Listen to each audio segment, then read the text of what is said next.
Assalamualaikum warahmatullahi wabarakatuh. Bismillahirrahmanirrahim. Alhamdulillahilladzi amarna bitta'dibi ala tashkilis syakhsiyah.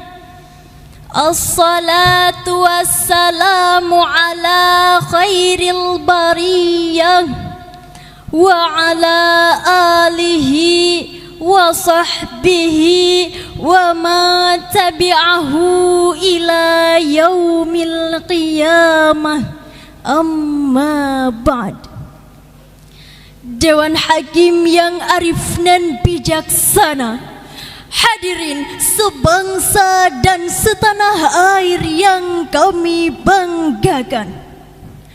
Martin Luther King, seorang aktivis dunia berkebangsaan Amerika, yang ungkapannya dikutip oleh Mas Nur Musli dalam bukunya Pendidikan Karakter Menjawab Tantangan Krisis Multidimensial, mengatakan bahwa intelligence plus karakter, that is the goal of true education. Kecerdasan yang berkarakter adalah tujuan akhir pendidikan yang sesungguhnya. Ungkapan tersebut mengingatkan kita bahwa dalam mewujudkan pendidikan yang sesungguhnya tidak hanya terpaku kepada kecerdasan intelektual, namun mendidik anak-anak menjadi baik dan benar harus menjadi skala prioritas, sebagaimana yang telah dijelaskan dan diamanatkan dalam Undang-Undang Sistem Pendidikan Nasional dalam Pasal 3 Undang-Undang Nomor 20 Tahun 2003 menjelaskan bahwa fungsi pendidikan nasional adalah untuk mengembangkan dan membentuk watak serta peradaban bangsa yang bermartabat agar menjadi manusia yang beriman, bertakwa kepada Tuhan yang Maha Esa, berakhlak mulia, sehat, berilmu, cakap, kreatif, mandiri, dan menjadi warga negara yang demokratis dan bertanggung jawab. Namun sayang, seribu sayang, bangsa kita saat ini sedang dilanda krisis moral yang tak berujung. Mulai dari maraknya pergaulan bebas, meningkatnya angka kekerasan bagi anak-anak dan remaja, kejahatan terhadap teman, pencurian remaja, penyalahgunaan obat-obatan terlarang, pornografi dan pornoaksi, bahkan kerusakan milik orang lain sudah menjadi masalah sosial yang hingga saat ini belum dapat diatasi secara jelas, lugas, dan tuntas. Betul hadirin? Mengingat betapa pentingnya pendidikan karakter bagi kejayaan bangsa, maka penguatan pendidikan karakter menuju jati diri bangsa adalah judul Syarhil Quran yang akan kami sampaikan pada kesempatan kali ini. Dengan rujukan firman Allah Subhanahu wa ta'ala dalam Al-Quran surah Luqman ayat 13. A'udzu billahi minasy syaithanir rajim.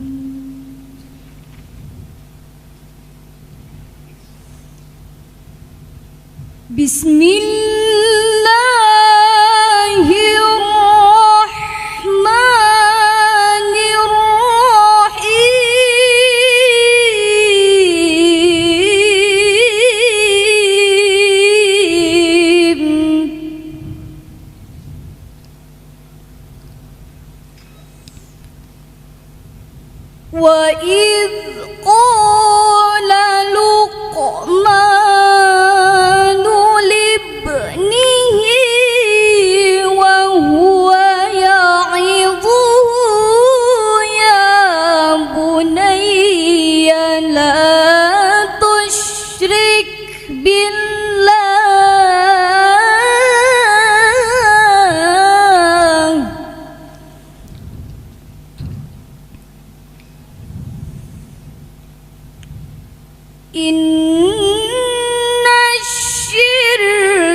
لظلم عظيم.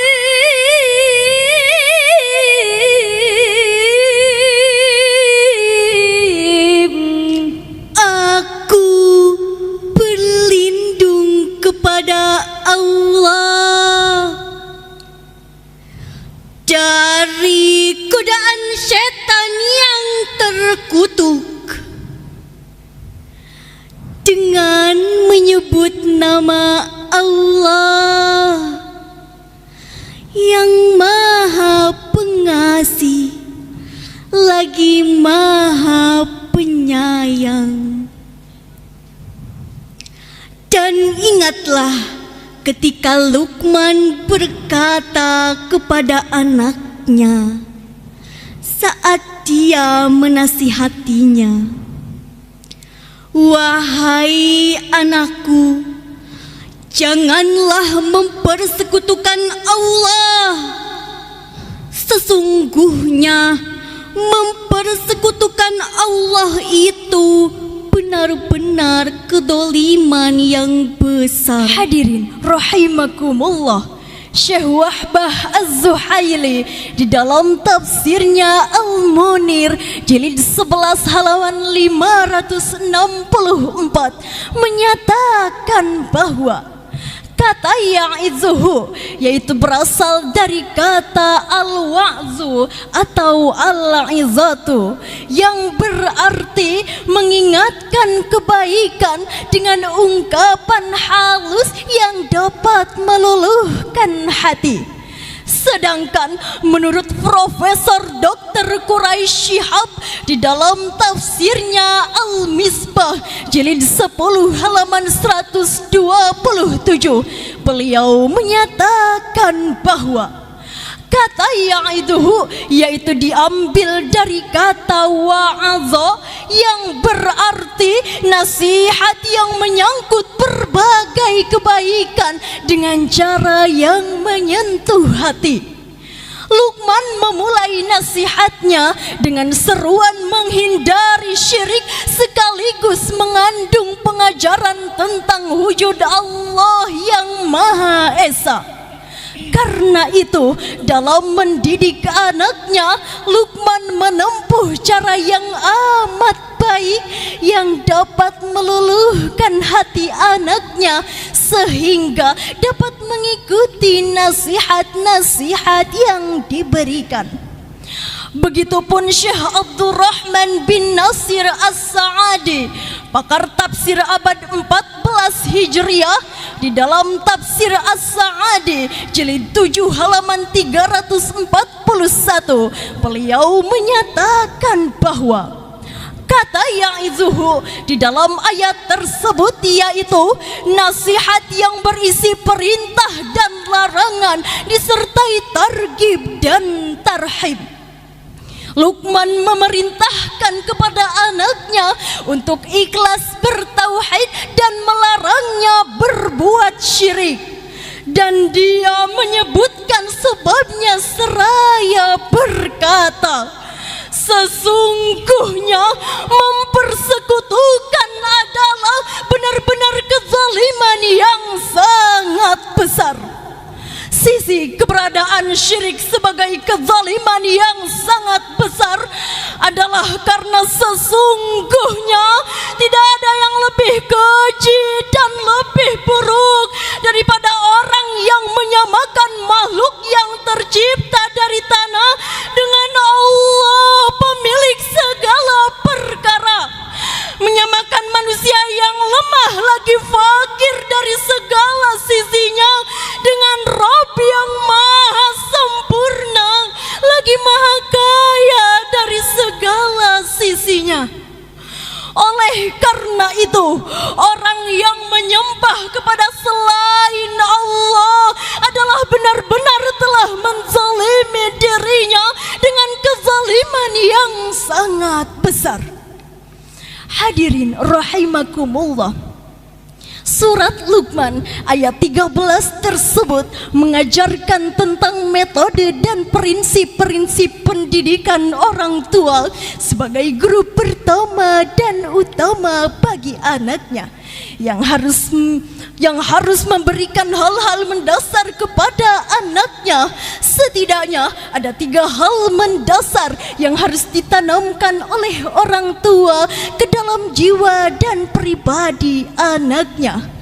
Pertama, ikatan akidah atau pendidikan keimanan berupa menanamkan kepercayaan terhadap Allah Subhanahu wa taala, para malaikat, kitab-kitab, para rasul, hari kiamat, qada dan qadar, serta hal lainnya yang berkaitan dengan keimanan. Kedua, ikatan spiritual atau pendidikan spiritual yang salah satunya adalah mendidik anak dengan ibadah. Ketiga, ikatan pemikiran berupa mengikat anak sejak dini hingga dewasa dengan aturan Islam yang tidak memisah-misahkan agama dan negara, dengan ajaran-ajaran Al-Quran sebagai pedoman bagi kehidupan, dengan ilmu-ilmu syariat. Lalu, bagaimanakah sikap dan karakteristik generasi kita saat ini jika dikaitkan dengan prinsip tersebut? Jujur hadirin, kita tidak bisa menutup mata. Era globalisasi telah membawa banyak dampak yang luas di belahan bumi manapun, tak terkecuali di negeri persada Indonesia. Dampak globalisasi diibaratkan pisau bermata dua, positif dan negatif memiliki konsekuensi yang seimbang. Kompetisi, integrasi, dan kerjasama adalah dampak positif dari globalisasi. Sedangkan dampak negatifnya adalah lahirnya generasi instan, generasi konsumerisme, bahkan permisivisme. Apalagi jika dilihat dalam konteks pendidikan, banyak perilaku yang tidak bermoral terjadi, mulai dari kasus tawuran antar pelajar di beberapa sekolah, beredarnya video mesum yang pelakunya adalah seorang pelajar, bahkan beberapa remaja putri rela menjual kegadisannya hanya untuk membeli handphone, pakaian yang bagus, hingga mentraktir teman. Betul hadirin? Ini bukanlah problema yang sepele, karena anak bangsa yang sudah kehilangan karakternya akan berujung kepada dekadensi moral yang pada akhirnya akan hilangnya pula karakter suatu bangsa.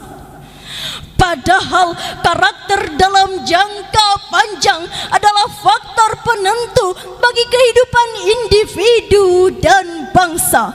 Demikian ungkapan Theodore Roosevelt. Lalu, bagaimanakah upaya kita untuk menanamkan pendidikan karakter kepada generasi muda? Jawabannya adalah yaitu dengan menanamkan nilai-nilai keimanan dan kebaikan, terutama di lingkungan keluarga. Sebagaimana firman Allah Subhanahu wa taala dalam Al-Qur'an surah Al-Kahfi ayat 30. Innal ladzina amanu wa 'amilus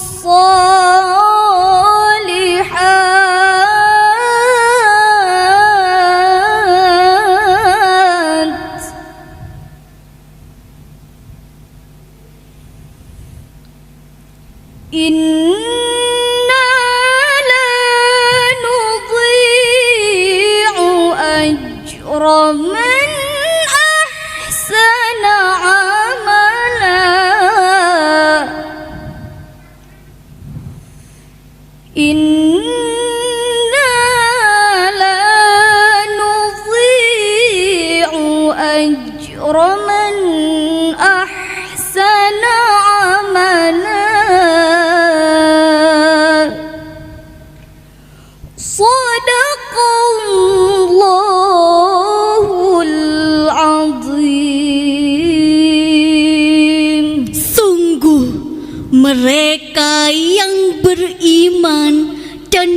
mengerjakan kebajikan. Kami benar-benar tidak akan menyia-nyiakan pahala orang yang mengerjakan perbuatan baik itu. Maha benar Allah yang Maha Agung atas segala firman-Nya. Hadirin rahimakumullah, ketika disebutkan apa-apa yang telah dipersiapkan untuk orang-orang kafir berupa kehinaan, maka disebutkan pula apa-apa yang telah dipersiapkan untuk kaum muslim berupa pahala. Di dalam ayat ini ada sesuatu yang disimpan.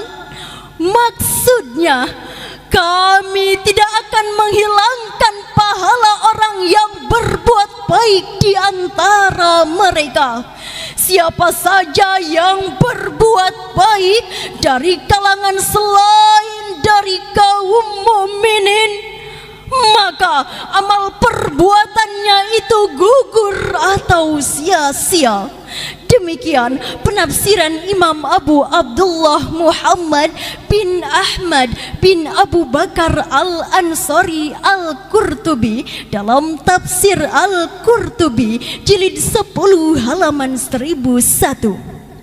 Lebih tegas lagi, Syekh Mutawalli Asy-Sya'rawi menyampaikan di dalam kitab tafsirnya, penggandengan iman allazina amanu dengan amal soleh wa amilus solihat itu lumrah digunakan Al-Quran. Hal ini menurutnya iman akan melahirkan perilaku. Tidak mungkin perilaku kebaikan itu dilakukan tanpa adanya keimanan. Pendidikan keimanan, akhlak dan ibadah harus bermula dari keluarga, terutama orang tua yang harus memberikan tauladan yang baik kepada anaknya. Orang tua sangatlah bertanggung jawab dalam menentukan masa depan anaknya. Kiai Haji Salahuddin Wahid dalam bukunya yang berjudul Berguru pada Realitas, beliau menyampaikan bahwa dalam pendidikan karakter tidak ada metode yang lebih baik daripada memberikan tauladan. Hadirin rahimakumullah, dari uraian ini dapat disimpulkan bahwa pendidikan karakter memiliki landasan filosofis dan landasan normatif sebagai pijakan dalam memikirkan hakikat kehidupan manusia dalam bertingkah laku.